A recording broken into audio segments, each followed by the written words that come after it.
Thanks.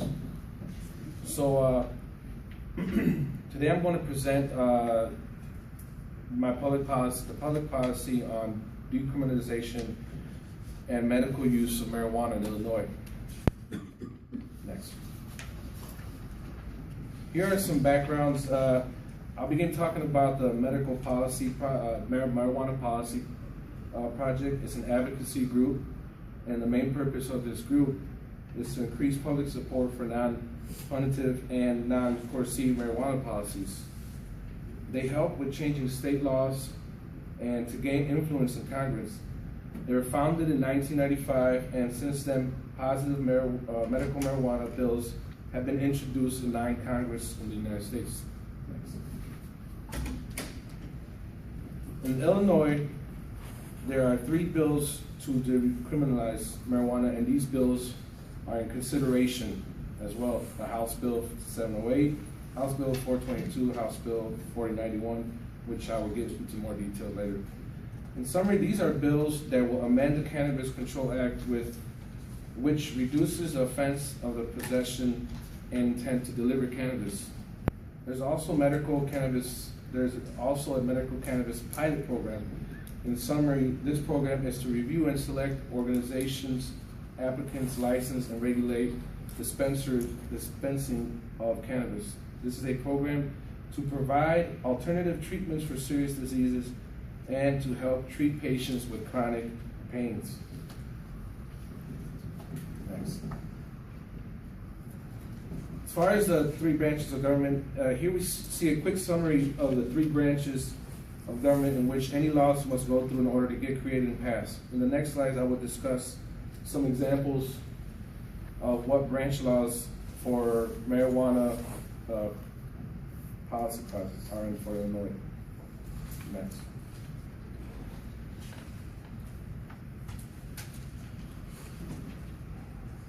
As far as the executive branch, they have already taken action on implementing and enforcing the use of medical cannabis pilot program in Illinois.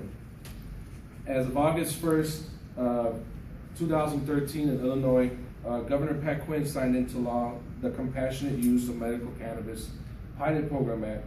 This makes Illinois the 21st state to legalize some form of medical marijuana.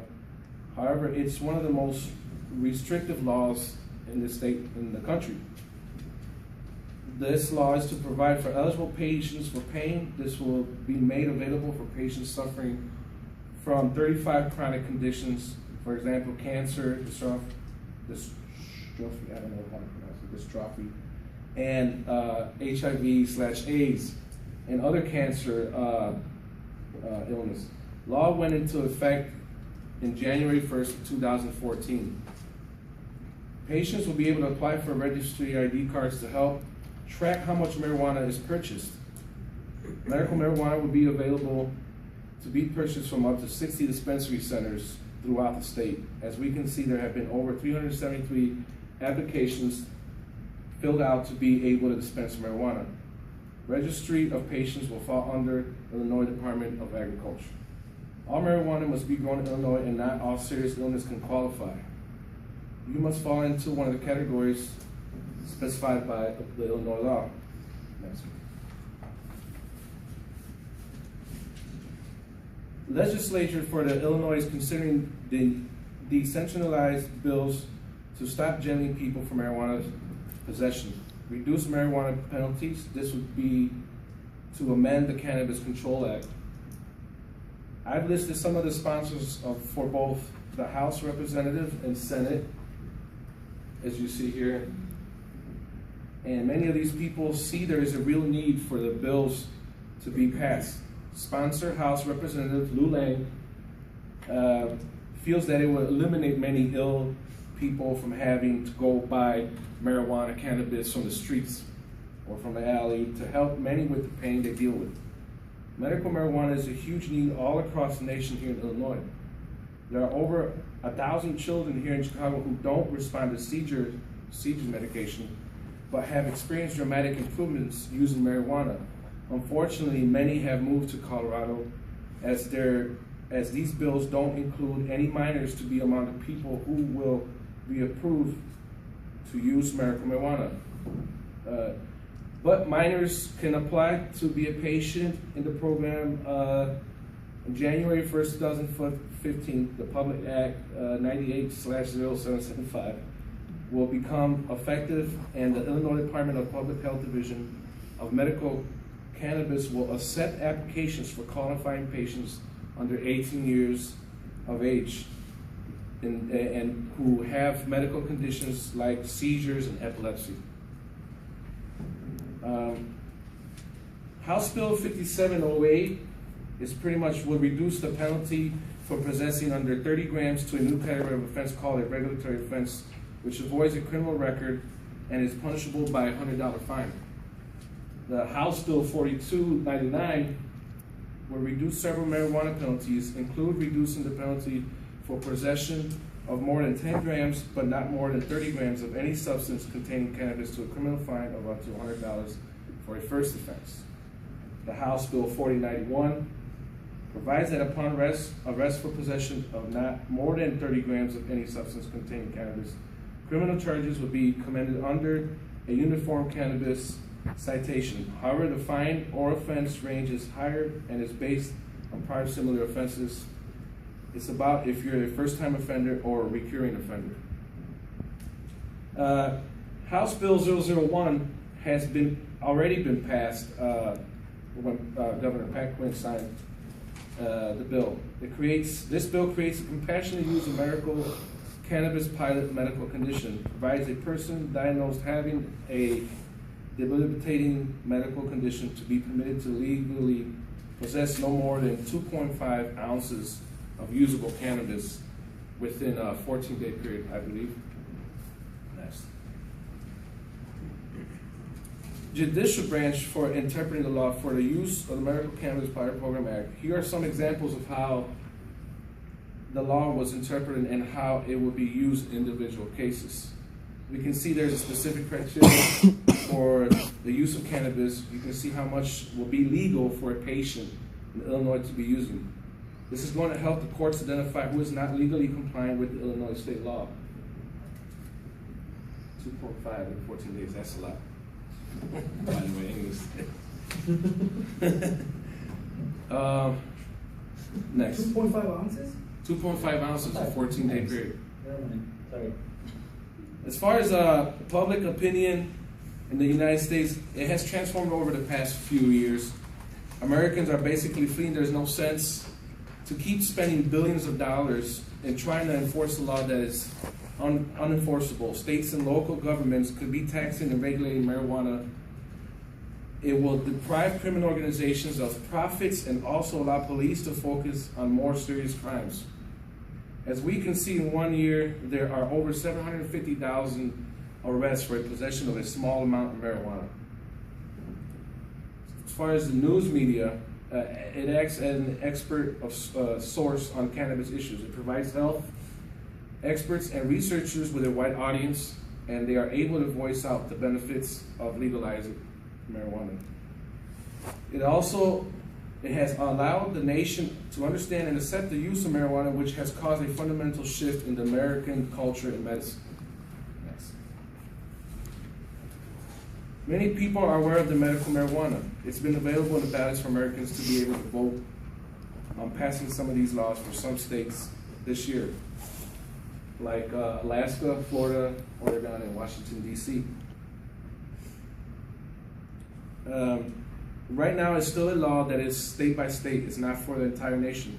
More politicians are picking up on these issues, picking up majority supporters. Although most national politicians are reluctant to speak in favor of marijuana legalization, majority of Americans can see that it's inevitable.